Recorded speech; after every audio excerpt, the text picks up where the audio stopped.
ایک چھوٹے سے گاؤں میں ایک خوبصورت حویلی تھی جس میں ایک خاندان رہائش پذیر تھا۔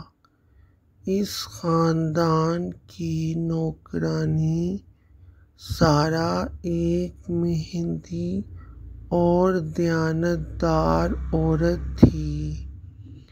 سارہ نے اپنی جوانی کے بہترین سال اس خاندان کی خدمت میں گزارے تھے۔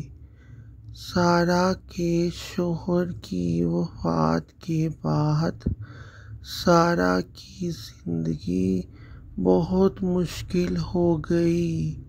اسے اپنے چھوٹے بچوں کو پالنے کے لیے حویلی میں مسلسل نوکری اختیار کرنی پڑی۔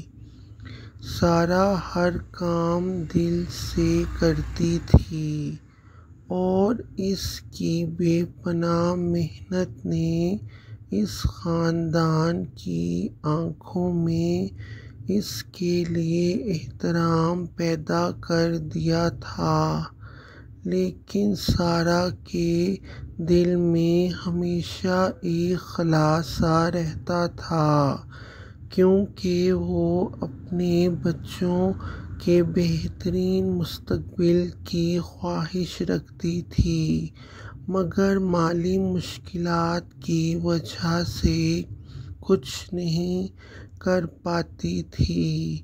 ایک دن سارہ کی سب سے چھوٹی بیٹی بہت بیمار ہو جاتی ہے۔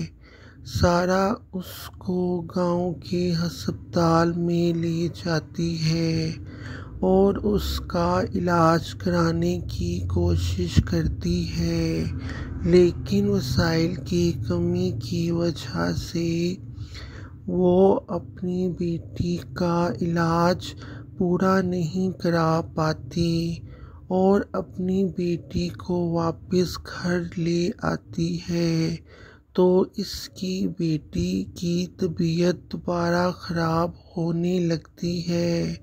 یہ خبر سارہ کے حویلی کے مالک افضل صاحب کو پتہ چلتی ہے تو افضل صاحب نے سارہ کے دکھوں کو محسوس کیا۔ پھر افضل صاحب نے سارہ کو اپنے پاس بلایا اور اس سے اس کی مشکلات کے بارے میں پوچھا۔ سارہ نے اپنی آنکھوں سے آنسو گراتے ہوئے اپنی مشکلات بیان کی۔ افضل صاحب نے سارہ کی تمام باتیں سنیں اور اس کی مدد کرنے کا فیصلہ کیا۔ انہوں نے سارہ کو اچھے علاج کے لیے شہر کے بڑے ہسپتال میں بھیجا اور اس کے بچوں کی تعلیم کے لیے بھی اس کو ہر ماہ پیسے دینے لگے۔ افضل صاحب کی یہ مدد سارہ کے لیے بہت فائدہ مند ثابت ہوئی۔ اس سے سارہ کے بچوں کی صحت بھی بہتر ہونے لگی اور انہوں نے تعلیم بھی حاصل کرنا شروع کر دی۔ اس سے سارہ کی زندگی خوشیوں سے بھر گئی اور اس کی مشکلات بھی کافی کم ہو گئیں اور سارہ اپنی محنت کے بدلے ملنے والی محنت سے خوش اور مطمئن رہنے لگی۔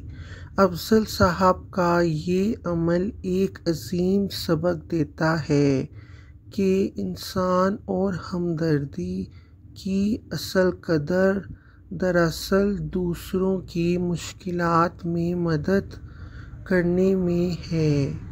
سارہ کی کہانی نے یہ ثابت کر دیا کہ ذرا ذرا سی مدد بھی کسی کی زندگی کو بدل سکتی ہے، اور یہ کہ سچی محبت اور ہمدردی ہی انسانیت کی حقیقی خوبصورتی ہے۔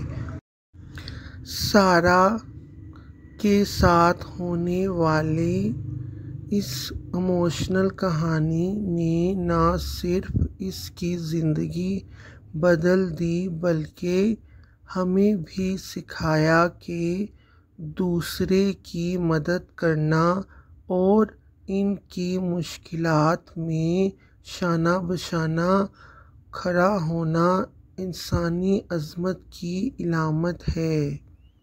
السلام علیکم۔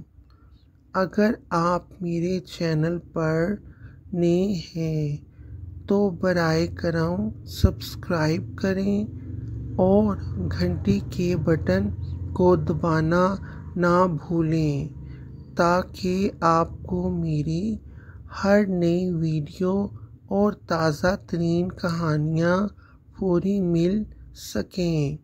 آپ کی پسندگی، لائکس اور مثبت کمنٹس میرے لیے بہت اہم ہیں اور یہ مجھے مزید بہتر ویڈیوز بنانے کی ترغیب دیتی ہیں۔ آپ کی سپورٹ کے لیے بہت بہت شکریہ۔